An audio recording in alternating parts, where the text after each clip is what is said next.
बिस्मिल्लाहिर्रहमानिर्रहीम। अस्सलाम वालेकुम डियर स्टूडेंट्स, मैं हूं आपका बायोलॉजी इंस्ट्रक्टर उबैदुर रहमान बेग। हमने जो एसएलओ स्टार्ट किया हुआ है उसमें हम बायो को बाकी नेचुरल साइंसेस के साथ मिला के पढ़ रहे हैं और कल हम बायोकेमिस्ट्री, बायोफिजिक्स और कंप्यूटेशनल बायोलॉजी पढ़ चुके हैं। अब कंप्यूटेशनल बायोलॉजी जब हम पढ़ रहे थे तो बच्चों मैंने आपको बताया था कि कंप्यूटेशनल बायोलॉजी से आज हमारे लिए प्रैक्टिकल वर्क जो है वो करना बड़ा आसान हो गया है कि बजाय हम कोई लाइव सैंपल लें और एक हेक्टिक प्रोसेस से गुजरें, हम सिंपली कंप्यूटर सिमुलेशन के थ्रू अपना एक स्ट्रक्चर ड्रॉ करते हैं और उसको स्टडी करते हैं। जैसे मैंने कल आपको सेल की एग्जांपल दी थी, ह्यूमन बॉडी की एग्जांपल दी थी। जरा ये देखो कि अगर आप एमबीबीएस के स्टूडेंट्स हो, फार्म डी के स्टूडेंट्स हो या किसी और डिग्री के और आप ह्यूमन एनाटॉमी पढ़ना चाह रहे हो, तो ये देखो आज हम लोग बगैर किसी डेड बॉडी के सिमुलेशन की मदद से, कंप्यूटेशनल बायोलॉजी की मदद से कितना आसानी ह्यूमन बॉडी को अंडरस्टैंड कर सकते हैं। ये देखो आपके पास डिफरेंट बॉडी पार्ट्स हैं। ये हमारा स्केलेटल मस्कुलर सिस्टम है। इसमें अगर आप देखो बॉडी के डिफरेंट मसल्स आपको शो करवाए जा रहे हैं। ये देखो, अगर आप मजीद डेप्थ में जाओ तो आपको इनके नीचे जो मसल्स मौजूद हैं वो भी मिल जाएंगे। इसी तरह अगर आप स्केलेटन पे फोकस करना चाहते हो तो आप ह्यूमन स्केलेटन को स्टडी कर सकते हो। एक एक बोन जो है वो आपको हाईलाइट हो रही है। और सिस्टम्स हैं, जैसे डाइजेस्टिव सिस्टम है हमारे पास, रेस्पिरेटरी सिस्टम है, कार्डियोवैस्कुलर सिस्टम है एंड सो ऑन। ये देखो lymphatic system, very interesting, excretory system. Point is कि आप कंप्यूटेशनल बायोलॉजी की मदद से बायो को बहुत इजीली अंडरस्टैंड कर सकते हो। हमें किसी कंप्लेक्स प्रोसेस में जाने की जरूरत नहीं है। आइए हम अपनी स्लाइड्स की तरफ चलते हैं और लेक्चर को कल जहां छोड़ा था वहां से कंटिन्यू करते हैं। अब ये देखो, प्रीवियसली हम बायोफिजिक्स, बायोकेमिस्ट्री और कंप्यूटेशनल बायोलॉजी को कवर कर चुके हैं। आज हम स्टार्ट करने जा रहे हैं बायोजियोग्राफी से। बायोजियोग्राफी जो है, नाम से आइडिया हो जाता है कि इसमें दो हिस्से हैं। बायो मीन लाइफ, जियोग्राफी जो है वो आपके पास अर्थ का कैरेक्टरिस्टिक है। ठीक है, बायोजियोग्राफी में हम जियोग्राफिक डिस्ट्रीब्यूशन पढ़ते हैं किसकी, लिविंग ऑर्गेनिज्म की ऑन अर्थ। यानी लिविंग ऑर्गेनिज्म जो है ये दुनिया के डिफरेंट हिस्सों में, डिफरेंट खित्तों में किस तरह से डिस्ट्रीब्यूट हुए हैं। कुछ खास तरह के खित्ते में आप देखोगे उसी तरह के ऑर्गेनिज्म मिलेंगे जो उस खित्ते में, जो उस एरिया में सरवाइव कर सकते हैं। हर ऑर्गेनिज्म आपको हर रीजन में नहीं मिलेगा। ये जो ऑर्गेनिज्म की डिस्ट्रीब्यूशन हुई है अपने एनवायरनमेंट के अंदर, और वो हर एनवायरनमेंट के मुताबिक ऑर्गेनिजम्स डिफरेंशिएट भी कर रहे हैं। एक ऑर्गेनिज्म जो है वो एक एनवायरनमेंट में ज्यादा बेहतर सर्वाइव कर सकता है, तो दूसरा ऑर्गेनिज्म किसी दूसरे एनवायरनमेंट में ज्यादा बेहतर सर्वाइव कर सकता है। ये जो स्टडी है ये आपके पास बायो जियोग्राफी कहलाती है।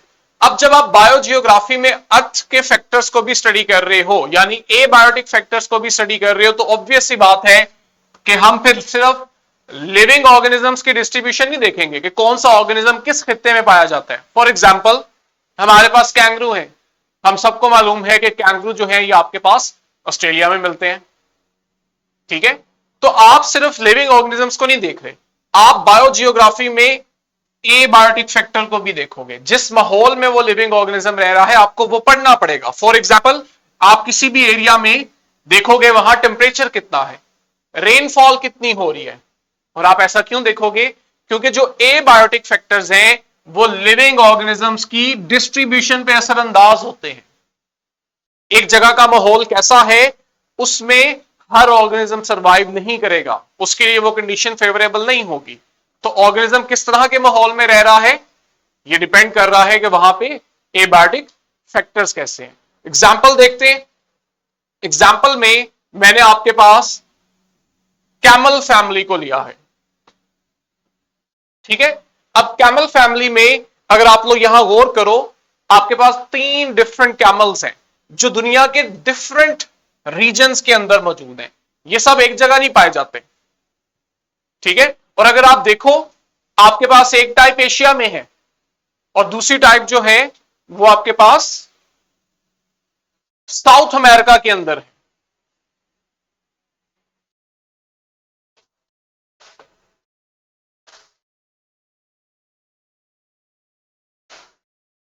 देख रहे हो?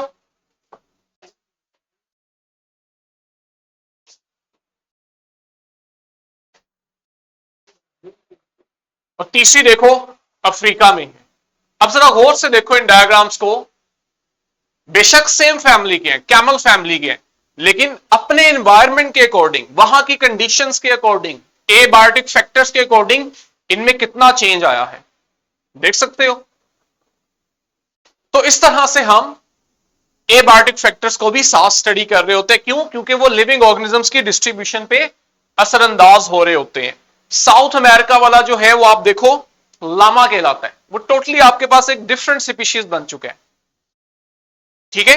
और जो आपके पास एशिया और अफ्रीका वाले हैं, इनमें भी बहुत वाजिया फर्क है, लेकिन इन सब का जो इंसेस्टर है वो सेम था।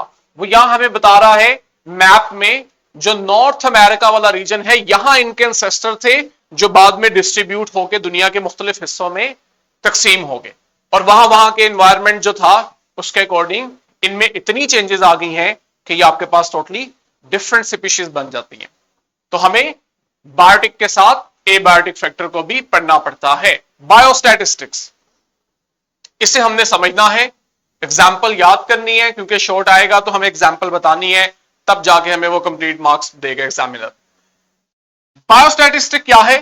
हम कहते हैं it is the application of math and statistics to study living things. जब आप मैथ और स्टैट को अप्लाई करोगे लिविंग ऑर्गेनिजम्स पे, तो आप इसे बायोस्टैट का नाम दोगे, ठीक है। स्टैट जो है ये मैथ की ही ब्रांच है, मैथ ब्रॉड सब्जेक्ट है, उसमें एक ब्रांच स्टैट है।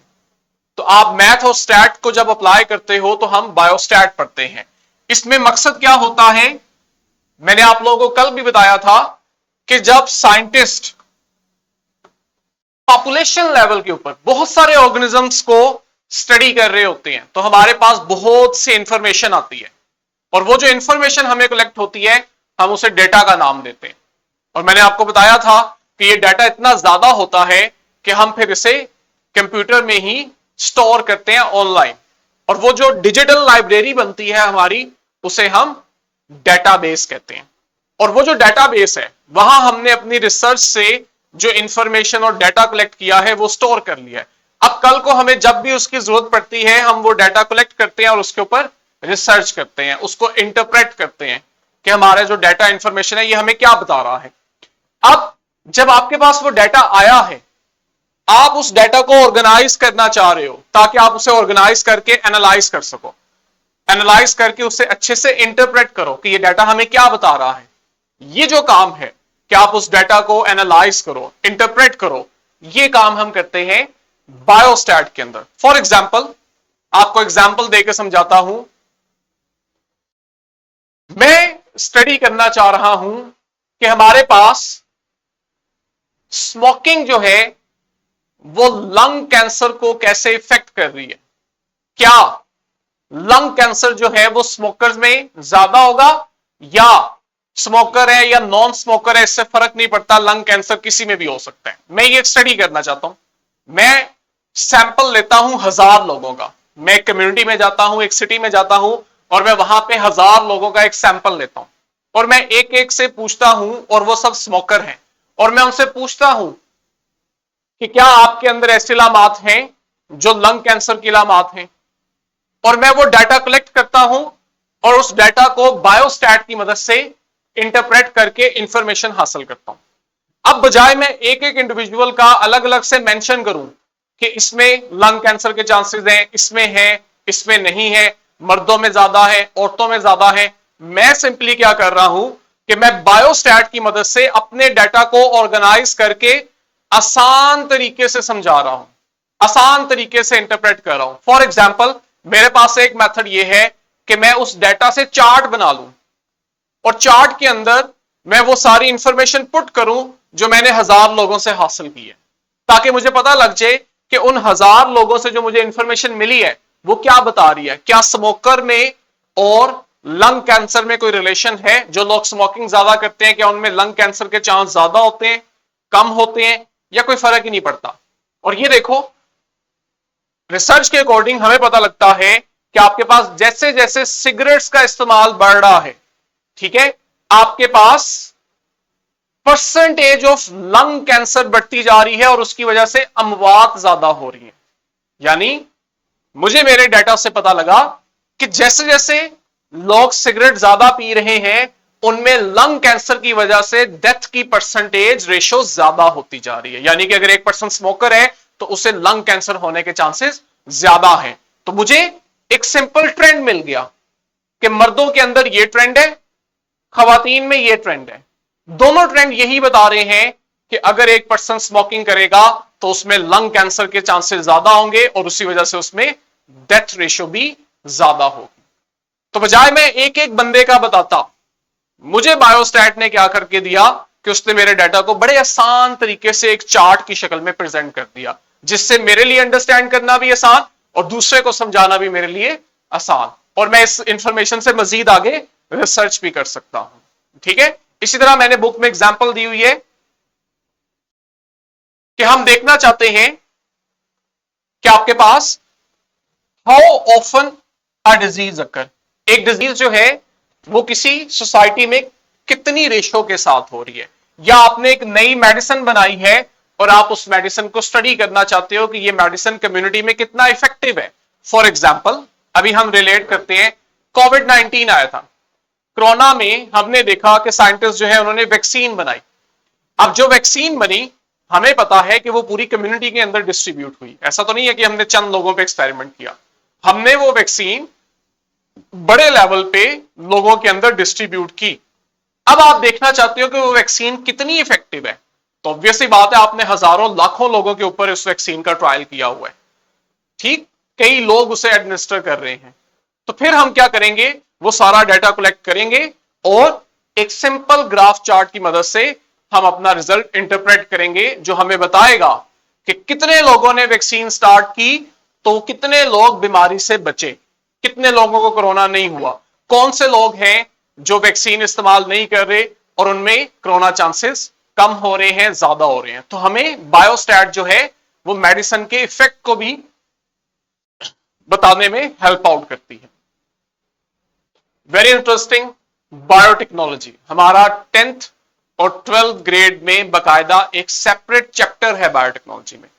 आज से अगर आप चंद साल पीछे चले जाओ, तकरीबन आज से 100-150 साल पीछे चले जाओ, तो बायोटेक्नोलॉजी जो थी वो ना होने के बराबर थी, किसी को पता भी नहीं था इसका। लेकिन पिछली एक सदी में ये इतनी ज्यादा इमर्ज हुई है और स्पेशली लास्ट 50 ईयर्स के अंदर बायोटेक्नोलॉजी में बहुत ज्यादा एडवांसमेंट आई है। ये आपके पास बायोलॉजी में लेटेस्ट ब्रांच में से है जो बहुत जल्दी बूस्ट की है, जिसमें बहुत ज्यादा काम हुआ है और इसकी इफादियत भी उसी लिहाज से बहुत ज्यादा है। क्या है बायोटेक्नोलॉजी? अगर मैं आसान अल्फाज में आपको बताऊं, बायोटेक्नोलॉजी मैं कहूंगा जब मैं किसी दूसरे लिविंग ऑर्गेनिज्म को अपने फायदे के लिए यूज कर रहा हूं। ठीक है, मैं रिपीट कर रहा हूं, जब मैं ह्यूमन किसी दूसरे लिविंग ऑर्गेनिज्म को अपने ह्यूमन के बेनिफिट के लिए यूज कर रहा हूं तो मैं बायोटेक्नोलॉजी यूज कर रहा हूं, मैं बायोटेक्नोलॉजी के थ्रू ये काम कर रहा हूं। ठीक है, डिफाइन करते हैं बायोटेक्नोलॉजी आपके पास application of science and technology है। हम साइंस और टेक्नोलॉजी का इस्तेमाल करते हैं to work with living things, जिसमें हम दूसरे लिविंग ऑर्गेनिजम्स के साथ काम करते हैं। किस मकसद के लिए? टू मेक वैल्यूएबल प्रोडक्ट्स, यानी हम साइंस और टेक्नोलॉजी की मदद से दूसरे लिविंग ऑर्गेनिजम्स को यूज करते हैं और उनसे कुछ ऐसे प्रोडक्ट्स हासिल करते हैं जो हमारे फायदे के लिए, तो हम इसे बायोटेक्नोलॉजी का नाम देते हैं। वो प्रोडक्ट क्या हो सकता है? वो आपके पास कोई भी एंजाइम हो सकता है, कोई भी हार्मोन हो सकता है, एनीथिंग, कोई भी प्रोटीन हो सकती है जो हमारी बॉडी को चाहिए और हम वो दूसरे ऑर्गेनिज्म से प्रोड्यूस करके अपने इस्तेमाल में लेकर आ रहे हैं। तो ये आपके पास बायोटेक्नोलॉजी। मैंने एग्जांपल यहां ली है ह्यूमन इंसुलिन प्रोडक्शन की। आपने सिर्फ इतना याद रखना है, डेफिनेशन क्या है, ठीक है, और एग्जाम्पल क्या है, हम किस मकसद के लिए यूज कर रहे हैं, बहुत कॉमन है, मेडिसिन बनाने के लिए यूज कर रहे हैं, हम क्रॉप्स की बेटर ग्रोथ के लिए यूज कर रहे हैं, जो हम प्लांट्स ग्रो करते हैं फार्मर्स, उनकी ग्रोथ अच्छी करने में भी बायोटेक्नोलॉजी का बहुत ज्यादा रोल है। अब जो आगे मैं इंसुलिन की प्रोडक्शन समझाने जा रहा हूं ना, ये डिटेल आपने नहीं लिखनी, आपने सिर्फ अंडरस्टैंड करनी है कि किस तरह बायोटेक्नोलॉजी जो है वो काम कर रही है। अब देखो, हम यूज कर रहे हैं लिविंग ऑर्गेनिजम्स। अब लिविंग ऑर्गेनिज्म जरूरी नहीं है कोई बहुत बड़ा ऑर्गेनिज्म हो, जैसे कोई प्लांट है, कोई एनिमल है। आप लिविंग ऑर्गेनिज्म में माइक्रोस्कोपिक बैक्टीरियम को भी यूज कर सकते हो। बायोटेक्नोलॉजी की खासियत ये है कि आप माइक्रोस्कोपिक ऑर्गेनिज्म को भी इसमें इस्तेमाल करते हो अपने अपने लिए कोई वैल्यूएबल प्रोडक्ट बनाने के लिए। फॉर एग्जाम्पल, मैं इंसुलिन बनाना चाहता हूं, मुझे पता है कि मेरी कम्युनिटी के अंदर लोगों में डायबिटीज बहुत ज्यादा है, जिसे हम आम अल्फाज में कहते हैं लोगों को शुगर बहुत ज्यादा होती है। अब जो शुगर का पेशेंट है उसे इंसुलिन चाहिए होती है। अब बायोटेक्नोलॉजी जो है हमें ये इंसुलिन माइक्रो ऑर्गेनिज्म से प्रोड्यूस करके देती है। लेकिन जब बायोटेक्नोलॉजी नहीं थी तब हरगिज ऐसा पॉसिबल नहीं था कि हम किसी छोटे से माइक्रो ऑर्गेनिज्म से इंसुलिन प्रोड्यूस करवाएं। अंशफाल बता सकती हो कि जब बायोटेक्नोलॉजी नहीं थी तो ह्यूमंस जो थे वो डायबिटिक पेशेंट को जो इंसुलिन देते थे वो इंसुलिन कहां से आती थी? कभी सुना हो, पढ़ा हो?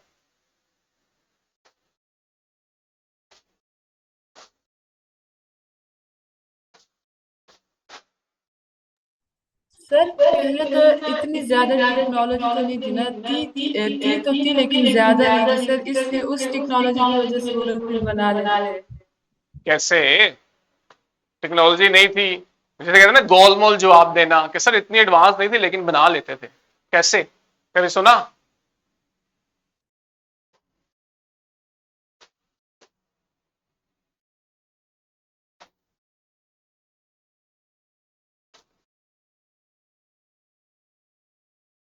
कोई आइडिया नहीं? नो अभी सर। मैं अभी मैं बताऊंगा तो हैरान हो जाओगी। आज से आप 100-150 साल पहले चले जाओ, बायोटेक्नोलॉजी नहीं आई अभी, लेकिन सोसाइटी के अंदर जो लोग हैं उन्हें डायबिटिक्स हैं, पेशेंट हैं, शुगर पेशेंट है, इंसुलिन तो उन्हें चाहिए। अब इंसुलिन कोई लिविंग ऑर्गेनिज्म बनाएगा, जैसे एक हेल्दी ह्यूमन है उसकी बॉडी में इंसुलिन बन रही है, या कोई लिविंग एनिमल है उसकी बॉडी में इंसुलिन बन रही है। तो पुराने वक्तों में यह था कि हम चूंकि खुद अपनी मर्जी से इंसुलिन नहीं बना सकते, जो आपने कहा ना कि एडवांस टेक्नोलॉजी नहीं थी, सिंपल थी तो बना लेते होंगे, बिल्कुल नहीं बना पाते थे। एट द एंड हमें पता क्या करना पड़ता था? या तो हमें डेड एनिमल की बॉडी से इंसुलिन निकालनी पड़ती थी, या हेल्दी एनिमल को किल करके उसकी बॉडी से इंसुलिन लेनी पड़ती थी। यानी कि आपको इंसुलिन मिलनी किसी लिविंग ऑर्गेनिज्म से ही है। आप खुद देखो ना, आप ह्यूमन से तो नहीं ले सकते हो, ऐसा तो नहीं है कि एक इंसान की जान बचाने के लिए दूसरे का कत्ल कर दो, उसे को जी इससे इंसुलिन लेके दूसरे पेशेंट को दे देते हैं। फिर हमारे पास चॉइस बचती थी एनिमल्स की, हम एनिमल्स को किल करते थे और उनकी बॉडी से इंसुलिन निकालते थे और ह्यूमन पेशेंट्स को देते थे। अगेन ठीक है, इंसान अशरफुल मखलूकात है, लेकिन आप एक इंसान बचाने के लिए किसी और जान को तो यूज कर रहे हो ना। बायोटेक्नोलॉजी ने हमारे लिए आसानी कर दी है कि हमें किसी को मारना नहीं पड़ रहा, चाहे वो जानवर है।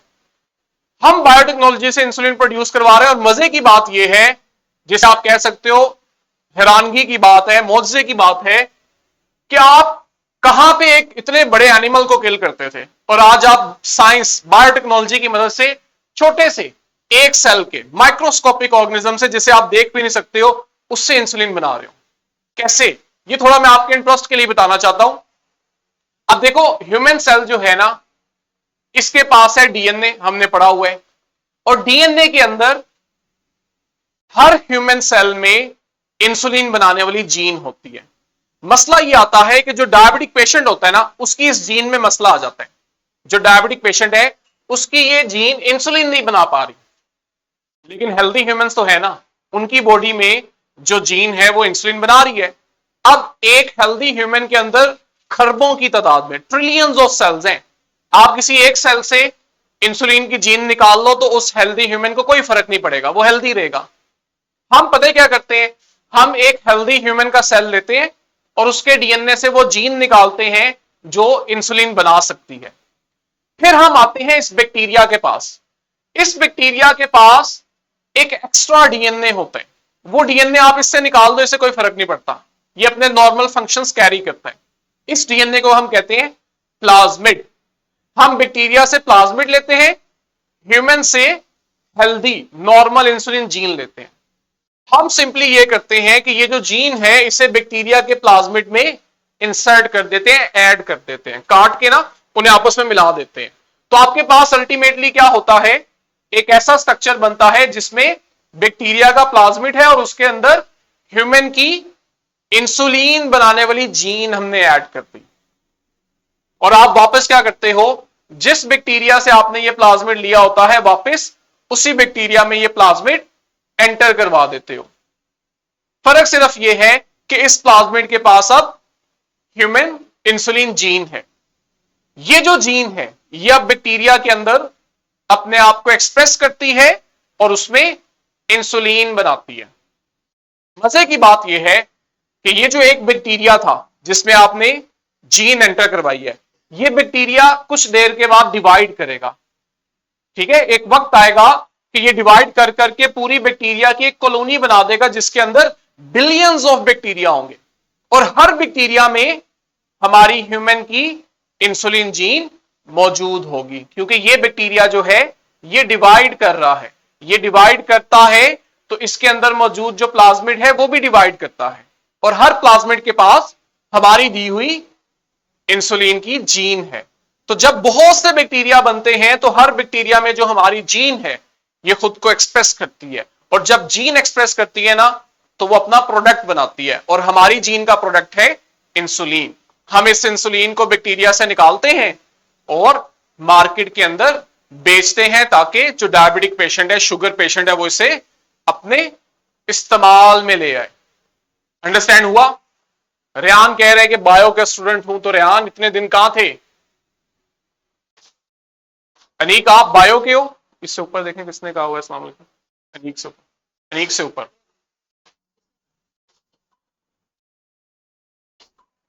अनीक, रेहान आप बच्चों बायो के हो? आपकी तो बिल्कुल पार्टिसिपेशन नहीं रही। अनफाल मुझे बताए उसे समझ आई है? रेहान आप बताओ।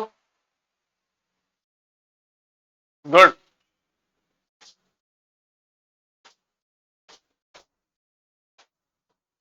और अनीक किस सब्जेक्ट के स्टूडेंट है? तो ये जो सारी मैंने आपको डिटेल इंफॉर्मेशन बताई है ये आपसे एग्जामिनर नहीं पूछेगा, आपने लिखनी नहीं है, लेकिन आपकी अंडरस्टैंडिंग तो होनी चाहिए ना। आप एक फील्ड पढ़ने जा रहे हो, आपको आइडिया हो कि ये चीज कितने काम की है, ह्यूमंस जो है आज इस टेक्नोलॉजी से कितना फायदा उठा रहे हैं। अगर कोई क्वेश्चन नहीं है तो हम आगे मूव करते हैं।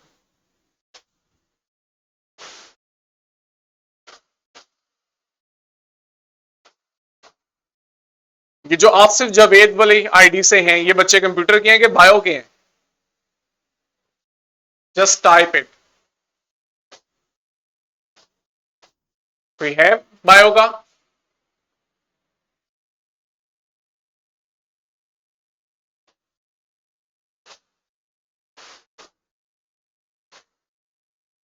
आगे हमारे पास है जी bio economics. I think so last है। हाँ जी लास्ट है। बायो इकोनॉमिक्स जो है लफ्ज काफी है बताने के लिए कि हम बायो इकोनॉमिक्स के अंदर बायोलॉजी यानी लिविंग ऑर्गेनिजम्स को और इकोनॉमी को मिला के पढ़ते हैं। ठीक है, अब ये एक इंटरेस्टिंग चीज है कि हम बायो को और इकोनॉमी को क्यों मिला के पढ़ रहे हैं। एक कॉमन सेंस अगर हम देखें, लेट्स से एक किसान है और वो अपने गांव में एक फसल उगा रहा है, तो ऑब्वियसली बात है कि उसने उस फसल को बेचना है और बेच के, ठीक है, उससे पैसे हासिल करने और उससे उस पैसे से अपनी बाकी जरूरियात जिंदगी जो है वो मुकम्मल करनी है। ठीक है जी, अगर आप कैमरा ऑफ करना चाहें तो कर सकते हैं। तो देखो ये तो ऑब्वियस सी चीज है कि ह्यूमन अगर कोई एक्टिविटी कर रहे हैं तो मकसद उनका पीछे इकोनॉमिक बेनिफिट ही है। अगर एक किसान फसल उगा रहा है तो वो उससे फायदा लेना चाह रहे हैं। इसी तरह और कोई काम कर रहा है ह्यूमन, क्यों हमें बायो इकोनॉमिक्स में ये चीज स्पेशली रिलेट करनी पड़ रही है, इसकी आपको अभी समझ आएगी। हम बायो इकोनॉमिक्स में लिविंग ऑर्गेनिजम्स को यूज कर रहे हैं, लेकिन लिविंग ऑर्गेनिजम्स के साथ साथ हम इन्वायरमेंट का भी ख्याल कर रहे हैं। हम लिविंग ऑर्गेनिज्म यूज करेंगे, मकसद हमारा उससे इकोनॉमिक बेनिफिट हासिल करना है, मुआशी फायदा लेना ही है। लेकिन हम जब अपना प्रोडक्ट बना रहे हैं या लिविंग ऑर्गेनिज्म से डिफरेंट सर्विसेज ले रहे हैं, तो उस वक्त हम एनवायरनमेंट को भी कंसीडर कर रहे होते हैं। हम एनवायरनमेंट को इग्नोर करके नहीं चलते, ठीक है। और हम ये चीज देखते हैं कि कैसे लिविंग थिंग्स जो है वो अपने इकोनॉमी और इकोसिस्टम पे असरअंदाज हो रही है। मैं भी एग्जांपल दूंगा तो आपको ये बात समझ आएगी। जब हम लिविंग ऑर्गेनिज्म से फायदा उठा रहे हैं तो हम ये देख रहे होते हैं कि इसका इकोसिस्टम पे क्या फर्क पड़ता है। इकोसिस्टम क्या होता है इनफाल, इकोसिस्टम क्या होता है? सर जो लिविंग जमीन पे रहते हैं, जो सर जो अर्थ पे रहते हैं ना, जो अर्थ है, सर लिविंग थिंग्स जो अर्थ पर रहते हैं, उसे हम इकोसिस्टम कह देते हैं। कम्युनिटी का लफ्ज सुना हुआ है? कम्युनिटी क्या होती है फिर?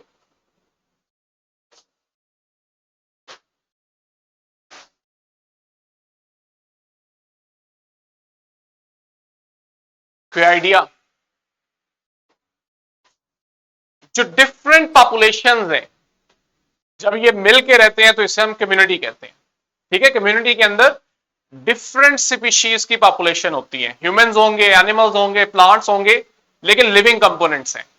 जब आप लिविंग ऑर्गेनिजम्स के साथ नॉन लिविंग थिंग्स को मिला देते हो तो ये इकोसिस्टम बन जाता है, ठीक है। तो देखो, जब आप लिविंग ऑर्गेनिज्म को यूज कर रहे हो तो वो अपने इकोसिस्टम पे कैसे असरअंदाज हो रहा है, हमने बायो इकोनॉमिक्स में इस चीज का ख्याल रखना है, ठीक है। आप बायो इकोनॉमिक्स के अंदर डिफरेंट एक्टिविटीज कर सकते हो, जैसे फार्मिंग है, फिशिंग है, और सबसे इंपॉर्टेंट चीज, इस सारे प्रोसेस के दौरान हम नेचुरल रिसोर्स को मैनेज करते हैं। नेचुरल रिसोर्स कहते हैं जो कुदरत ने हमें रिसोर्स दिए हुए हैं, जैसे ये एनिमल्स हैं जिनसे हम फायदा लेते हैं, इन्हें फूड के लिए यूज करते हैं, ट्रांसपोर्ट के लिए यूज करते हैं। तो ये एनिमल्स क्या है? ये आपका नेचुरल रिसोर्स है। अब बायो इकोनॉमिक्स में फर्क कहां आएगा, जहां इसकी अहमियत का अंदाजा होता है। मैंने शुरू में कहा, एक किसान अगर फसल उगा रहा है तो उसका मकसद ही यह है कि उसने उससे इकोनॉमिक बेनिफिट लेने। तो बायो इकोनॉमिक्स की क्या खास बात है? बायो इकोनॉमिक्स इस चीज को श्योर करेगी कि सारी एक्टिविटी में जहां हमें इकोनॉमिक बेनिफिट मिल रहा है वहां इकोसिस्टम डिस्टर्ब नहीं होना चाहिए। एग्जांपल से मैं आपको समझाता हूं। बड़ी कॉमन एग्जांपल है कि जो लोग साहिल के पास रहते हैं, ठीक है, समुद्री एरिया के पास, साहिल के पास रहते हैं, हम देखते हैं कि उनमें फिशिंग की एक्टिविटी बहुत ज्यादा होती है, यानी वो मछलियां पकड़ के अपना रोजगार जो है वो कमाते हैं। मछली पकड़ते हैं, उसे बेचते हैं, उससे पैसे आते हैं और बाकी जरूरियात जिंदगी पूरी करते हैं। अब यहां तक ओके है कि वो फिशिंग कर रहे हैं और उससे इकोनॉमिक बेनिफिट ले रहे हैं। लेकिन अगर आप बायो इकोनॉमिक्स को निकाल दो, सिर्फ इस एक्टिविटी को ही स्टडी करो, तो कॉमन सेंस कहती है कि जितनी ज्यादा फिशिंग होगी, जो मछेरा है जिसे हम फिशरमैन कहते हैं, वो जितनी ज्यादा फिशिंग करेगा, जितना ज्यादा मछलियों को पकड़ेगा, उतनी उसको फायदा होगा। लेकिन एक वक्त आएगा ना कि जब समुद्र में, दरिया में मछलियां बहुत कम हो जाएंगी। क्यों? क्योंकि उनका शिकार बहुत ज्यादा हो रहा है, मछलियों को बहुत ज्यादा पकड़ा जा रहा है। तो एक वक्त आएगा कि उनकी दरिया में, समुद्र में तादाद आहिस्ता आहिस्ता कम हो जाएगी, और अगर ऐसे ही रहा तो एक वक्त आएगा कि उस जगह से मछलियां बिल्कुल खत्म हो जाएंगी। बायो इकोनॉमी हमें कहती है कि जब आप इकोनॉमिक एक्टिविटी करने जा रहे हो तो आपने इस चीज का ख्याल रखना है कि आपका जो नेचुरल रिसोर्स है ये डिस्टर्ब ना हो। मछलियां पकड़ो, लेकिन इतनी ही पकड़ो कि पीछे की जो पॉपुलेशन है वो बहुत ज्यादा डिस्टर्ब ना हो।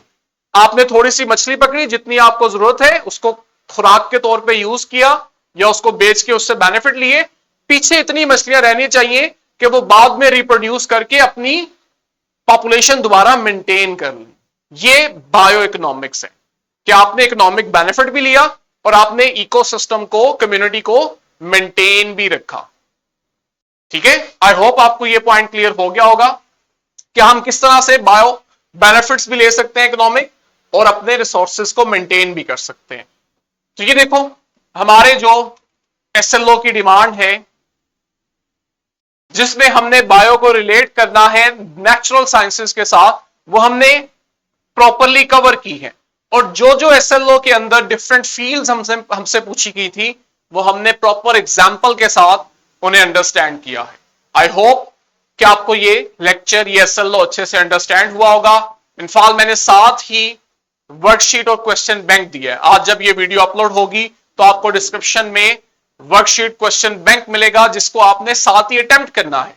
जो भी कंफ्यूजन होगी, क्वेश्चन होगा, you can ask me tomorrow. कल इंशाल्लाह मिलेंगे अगले एसएलओ के साथ। तब तक के लिए अल्लाह हाफिज।